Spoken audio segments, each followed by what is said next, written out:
वंदना आज बहुत खुश थी। आज उसकी सहेली रूपा की शादी है। बचपन से एक साथ खेलते कूदते और पढ़ते लिखते दोनों कब बड़े हो गए उन्हें पता ही नहीं चला। उसने अपनी सहेली की शादी में साज सजावट, दुल्हन के साजो श्रृंगार की सारी जिम्मेदारी अपने सिर पे ले लिया था। उसने अपने बचपन की सहेली को ऐसे तैयार किया जैसे स्वर्ण में किसी देवी ने आकर सजाया हो। किसी रंभा और मेनका से कम नहीं लग रही थी। कुछ ही देर में बारात के आने का समय हो गया था। लड़की पक्ष के सभी लोग बारातियों की प्रतीक्षा में आंखें बिछाए खड़े थे। में इंतजार खत्म हुआ और बारात रूपा के घर की दहलीज पर आकर खड़ी थी। सभी ने बारातियों का बड़े ही गर्मजोशी से स्वागत किया और पंडित द्वारा निश्चित किए गए मुहूर्त पर उसकी शादी संपन्न हुई। शादी के दौरान वंदना एक हिरनी की भांति उछल उछल कर पंडित द्वारा मांगे गए हर उस चीज को लाती जैसे उस शादी में शामिल हुए लोगों में सबसे अधिक खुशी हो उसे ही थी।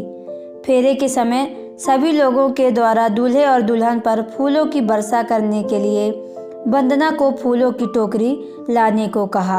वंदना झट से फूलों की टोकरी लाने चली गई और फूलों की टोकरी लिए हुए बड़ी ही तेजी से मंडप की ओर आने लगी। लेकिन ये क्या, वह तो किसी से जा टकराई। टकराते हुए वह एक और फूलों की टोकरी दूसरी ओर गिर पड़ी। उस टकराहट में उसके मुख से चिंता की रेखाएं तो लदी ही थी और उसकी मदद करने के लिए झुक ही रहा था। तभी गुस्से में आग बबूला हुई वंदना चिल्लाई, डोंट टच एनीथिंग। इसमें पहले ही वंदना के मुख पे उसके गुस्से की और कोई चिंगारी निकाली। एक छोटी सी बच्ची ने उस इंसान का हाथ खींचते हुए कहा, चलो राहुल भैया, ताऊ जी आपको बुला रहे हैं। और उस छोटी सी बच्ची ने अपना परिचय देते हुए वंदना से कहा, हेलो, मेरा नाम रूही है और ये मेरे राहुल भैया हैं। ये आपके जीजा जी के बहुत ही क्लोज फ्रेंड हैं। मैंने देखा ये सब गलती से हो गया। इनकी तरफ से मैं आपसे माफ़ी मांगती हूँ। इससे पहले कि वंदना कुछ कह पाती, रूही राहुल को तेजी से खींचते हुए वहाँ से चली गई। बड़े ही जोशो जुनून के साथ शादी संपन्न हो गई। अब सभी लोग प्रतिभोज के लिए इकट्ठा हुए। वंदना ने मेहमानों को भोजन कराने में भी बढ़ चढ़कर हिस्सा लिया। भोजन कराते हुए फिर से उसकी नज़र राहुल पर गई।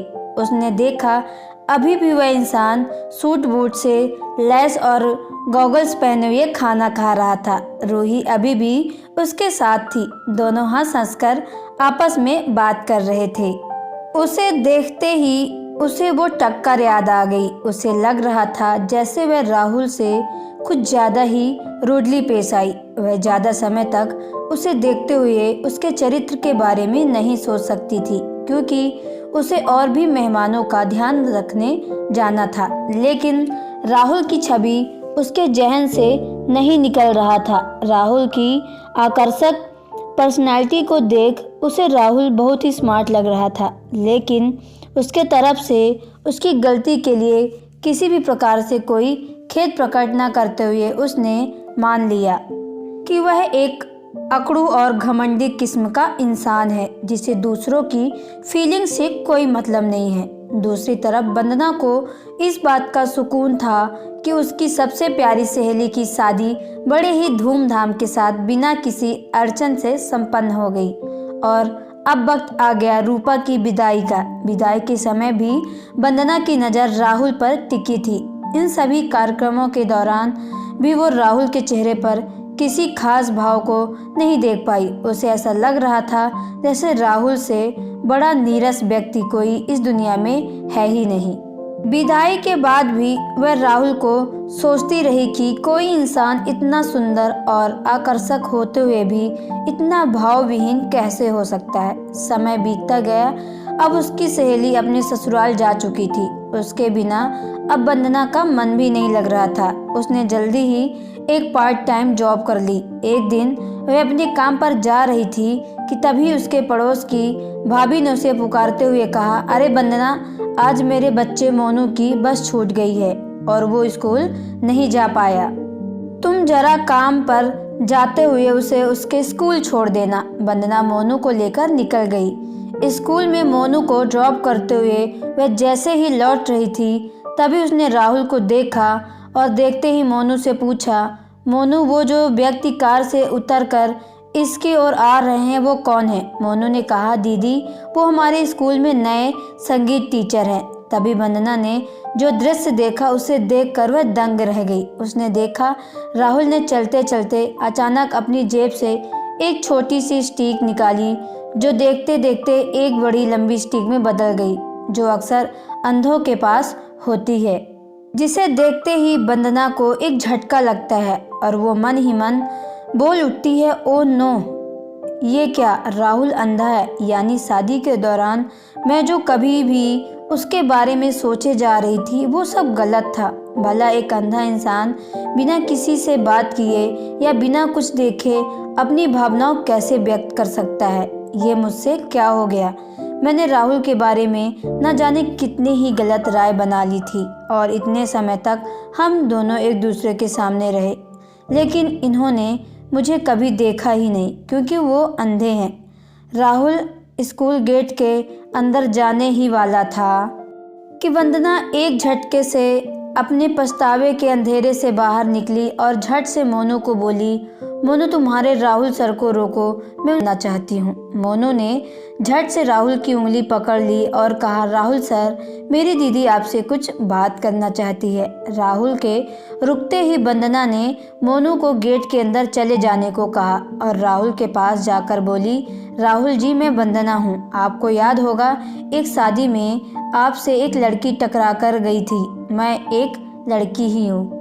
राहुल को याद आया और झट से बोला, अरे हाँ याद आया, आई एम वेरी सॉरी, मैं उस दिन आपसे माफ़ी नहीं मांग पाया, मेरी वजह से आप गिर गई थी, मुझे उस बात का बहुत दुख है, वो असल में मैं देख नहीं सकता ना, इसलिए सॉरी वंस अगेन। वंदना ने राहुल के हाथ को कसकर पकड़ लिया और बोली, इसमें आपका कोई दोष नहीं, मैं इतनी उतावली थी कि मैंने आपको देखा ही नहीं और आपसे टकराकर गिर गई। इतने में स्कूल की घंटी बज गई और राहुल ने वंदना से कहा, मेरे क्लास का टाइम हो गया है, मुझे जाना होगा। जाने का नाम सुनते ही न जाने वंदना के मन में एक अजीब सी उदासी छा गई और अनायास में उसके मुंह से निकल गया, राहुल मैं आपसे फिर से मिलना चाहती हूँ, क्या हम फिर से मिल सकते हैं? राहुल बड़े ही सहज भाव से बोल पड़ा, हाँ क्यों नहीं, यहीं बगल में एक पार्क है, शाम को वहीं मिलते हैं। राहुल से मिलने की उत्सुकता में वंदना 1 घंटे पहले ही पार्क में राहुल का इंतजार कर रही थी। जैसे ही स्कूल की छुट्टी हुई उसने देखा मोनू अपने स्कूल बस में बैठकर अपने घर चला गया और राहुल के स्कूल से बाहर आते ही वंदना ने उसका हाथ पकड़ लिया और कहा, चले कुछ देर पार्क में बैठें। पार्क में जाते ही पार्क के गेट में एक आइसक्रीम की दुकान थी, जहां रुककर वंदना ने 2 आइसक्रीम लिया। राहुल ने बताया, मेरे परिवार में एक बहन है जिसकी पिछले साल शादी हो गई और एक छोटा भाई है जो एक हॉस्टल में पढ़ रहा है। एक कार एक्सीडेंट में मेरे मम्मी पापा की मृत्यु हो गई है और मैं जाती रही। इससे पहले कि राहुल दुखी होता उसने खुद को संभाला और उसने भी वंदना से उसके परिवार के बारे में पूछा। तो वंदना ने कहा, मेरे परिवार में सिर्फ मेरे मम्मी पापा ही हैं, मैं उनकी इकलौती बेटी हूँ। राहुल आप बुरा ना मानो तो मैं एक बात पूछूं? राहुल ने कहा, हाँ हाँ जरूर पूछो। वंदना ने कहा, मुझे संगीत सीखने की बहुत लालसा रही है, लेकिन कभी मौका ही नहीं मिला और न कोई सिखाने वाला, तो क्या आप मुझे संगीत सिखाएंगे? कभी ना कभी राहुल भी वंदना की ओर आकर्षित होने लगा था। वह इनकार नहीं कर पाया और मुस्कुराते हुए कहा, हाँ क्यों नहीं, मुझे आपको संगीत सिखाने में बहुत खुशी होगी, लेकिन इसके लिए आपको मेरे फ्लैट पर आना होगा। वंदना चहकते हुए बोली, मैं ज़रूर आऊँगी। इस तरह समय तय हुआ और वंदना संगीत सीखने के बहाने राहुल से नज़दीकियाँ बढ़ाने के लिए संगीत सीखने राहुल के फ्लैट पर जाने लगी। राहुल के फ्लैट में उसकी देखभाल के लिए उसकी दूर की चाची भी उसके साथ रहती थी, जो उसकी माँ से कहीं बढ़कर थी। उनका भी राहुल के सिवा इस दुनिया में कोई नहीं था। वंदना धीरे धीरे संगीत भी सीखने लगी और राहुल को भी जानने समझने लगी। जब राहुल सितार के तार छेड़ता तो उसकी मधुर धुन के जादू में वंदना बंध सी जाती। वह मंत्र मुग्ध भाव से बस राहुल का चेहरा निहारती रहती। एक शाम अचानक से बारिश होने लगी तो वंदना राहुल के फ्लैट तक पहुँचते पहुँचते थोड़ी भीग गई। जैसे ही राहुल ने दरवाज़ा खोला और भीगी हुई वंदना ने घर के अंदर प्रवेश किया, वैसे ही फर्श पर उसका पैर फिसल गया और अगले ही पल जोर की चीख से साथ हुए सीधे राहुल की बाहों में थी। राहुल की मजबूत भुजाओं ने उसे गिरने से बचाने के लिए कसकर थाम लिया था। वंदना पहली बार किसी पुरुष के इतने करीब थी। उसके दिल में धड़कनें बेकाबू होती चली गई। राहुल भी वंदना के भीगे बदन के स्पर्श से महसूस करके मदहोश होने लगा था। वो रूहानी एहसास दोनों के मन को छू गया, लेकिन अगले ही पल उसने अपनी भावनाओं को नियंत्रित करते हुए को खुद से अलग किया। वंदना तो चाह रही थी कि काश वक्त यहीं रुक जाता और वो यूं ही राहुल की बाहों में समाई रहे, लेकिन ऐसा हो ना सका। राहुल ने उसे तौलिया और अपने कुछ कपड़े देकर कहा, जाओ चेंज कर लो, नहीं तो सर्दी लग जाएगी। वंदना शर्माते हुए बाथरूम में चली गई। उसके गाल शर्म के मारे पके हुए सेब की भांति लाल हो चुके थे। आज राहुल के कपड़ों को पहनकर उसे ऐसा एहसास हो रहा था जैसे राहुल ने उसे अपनी बाहों में लपेटा हो। उसने कपड़े से उसके परफ्यूम की खुशबू आ रही थी, जिसके कारण वंदना राहुल को अपने बहुत ही करीब महसूस कर रही थी। उस दिन वंदना को पक्का पता चल गया कि उसके मन में राहुल के लिए प्रेम का अंकुरण हो चुका था। राहुल भी प्रेम के इस खूबसूरत एहसास को अनछुआ नहीं था। कुछ ही दिनों में दोनों एक दूसरे से प्यार होने लगा था, लेकिन दोनों को ही अपने प्यार का इजहार करने की हिम्मत नहीं हो रही थी।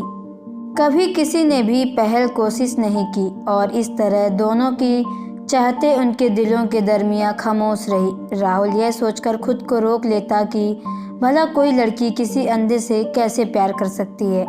वह कभी भी किसी से दया का पात्र नहीं बनना चाहता। दूसरी तरफ वंदना राहुल के आंतरिक खूबसूरती से प्यार करती थी और चाहती थी कि इस बात को पहल राहुल ही करे। ये प्यार भी न जाने कैसा एहसास है जो दो अलग लोगों की जिंदगियों को एक कर देता है, जो एक समय एक दूसरे को जानते तक ही नहीं थे और प्यार होते ही एक दूसरे के बिना एक पल भी जीने से जरने लगते थे। वंदना का दिल राहुल के लिए तड़पने लगा था, लेकिन वो पहल करने से शर्मा रही थी। लेकिन राहुल प्यार का इजहार करके वंदना की ज़िंदगी बर्बाद नहीं कर सकता था। दोस्तों, आपको ये स्टोरी कैसी लगी कमेंट बॉक्स में ज़रूर बताएं। अगर आप मेरे चैनल पर नए सब्सक्राइब करके बेल आइकन को प्रेस कर लें ताकि आने वाली स्टोरी का नोटिफिकेशन आपके मोबाइल पे सबसे पहले पहुंचे। तो चलिए मिलते हैं नेक्स्ट वीडियो पे। Okay bye, take care.